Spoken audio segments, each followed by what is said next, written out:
Okay mga tropa, naganap na nga yung weigh-in sa pagitan ni Mario Barrios at Manny Pacquiao. At ito nga si Mario Barrios tumimbang ng 146.2 pounds, no, pasok sa weight limit.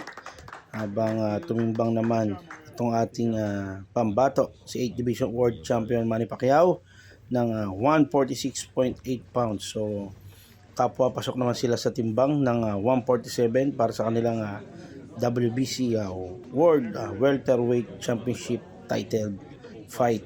So as you can see mga tropa, maganda naman yung timbang ni Manny at maganda rin yung kanyang kondisyon sa ngayon. So ito yung commission na weigh-in, no, ginaganap to, no, earlier than public weigh-in. At ayan, may konting signing muna si Manny Pacquiao dyan bago tutungo naman sila maya maya doon sa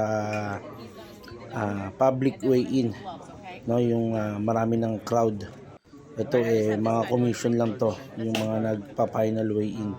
So may public weigh-in pa yan mamaya. So ito naman yung public weigh-in mga tropa. As is na yan mga tropa, kung ano yung weigh-in nila doon kanina sa commission, same na rin yan, no, 146.8 pounds si Manny Pacquiao, 146.2 naman si Mario Barrios. So wala na magbabago dyan, no. Maaga lang talaga ang commission weigh-in para makapag-recover yung mga boxer, no, pag nag-public weigh-in na sila. Ayan, kung makikita nyo, maganda na yung aura ng ating pambato. Ayan, face off muna sila. Ayan, medyo malaki rin talaga itong si Barrios, pero tiwala naman tayo dyan sa ating pambansang kamao, Manny Pacquiao. Ayan, si Coach Buboy Fernandez inside, and then Coach Freddy Roach. Ayan, kumpiyansa naman yung ating pambato, no? Kitang kita naman sa kanyang mukha na masaya siya at kondisyon na talaga. At ito yung nakaka-proud mga tropa, no? Dito ibinigyang parangal si Manny Pacquiao sa kanyang muling pagbabalik dito sa ibabaw ng lona. Ayan, no? Binigyan siya ng parang Hall of Famer banner yan, no?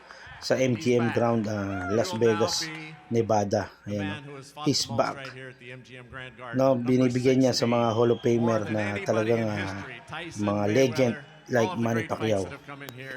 When you see that banner up, you've gone into the Hall of Fame.